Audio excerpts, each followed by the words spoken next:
Welcome back, second graders. In the last lesson, we learned about Dr. Martin Luther King Jr.'s childhood. Today, we're going to learn about Dr. Martin Luther King Jr.'s education. Do you know what this is? Have you ever seen one before? This is called a mortar cap. A person wears this hat at a graduation ceremony when she or he completes high school or college. Sometimes graduates decorate them for their graduation ceremony.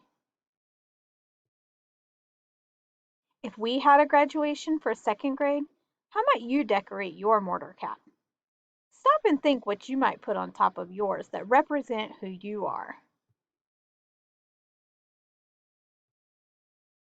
Take a look back at how some of these graduates decorated their caps.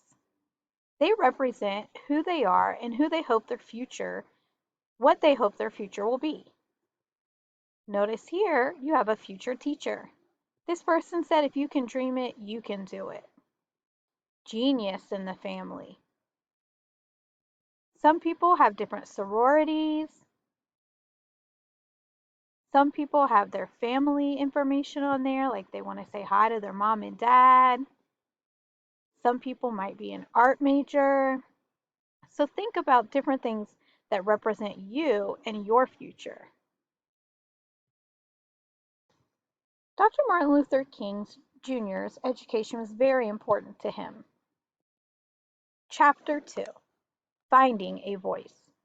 Martin was an excellent student. He earned top marks and skipped 2 grades in school. When he was 14, Martin entered a speaking contest in Dublin, Georgia. He spoke about justice and equality. The judges gave him first prize. This caption says King was born in 1929 and grew up in this house in Atlanta, Georgia.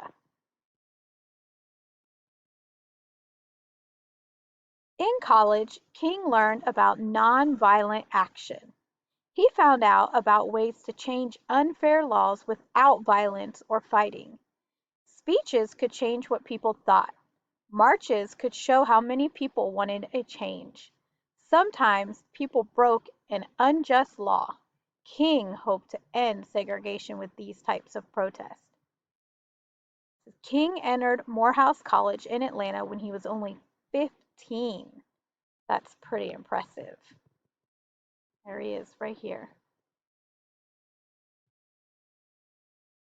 After college, King went to a school in Pennsylvania that trained ministers. Every time King gave the students sermon, people crowded into the chapel to hear him speak. In 1954, King was hired as a minister of the Dexter Avenue Baptist Church in Montgomery, Alabama. He was only 25, but he was about to make history. King was a minister at this church in Montgomery, Alabama.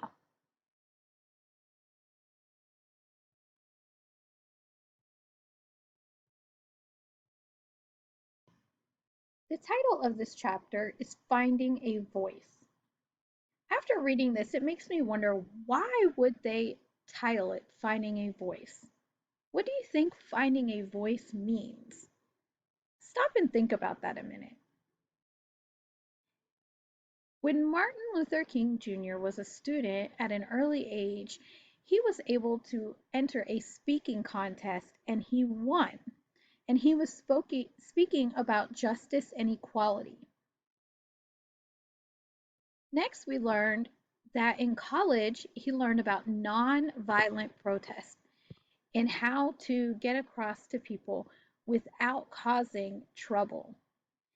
So, finding his voice was how Martin Luther King realized how he can speak to other people and get his point across without violence. He learned that he could give sermons, he learned that he could protest, and he understood that his voice mattered.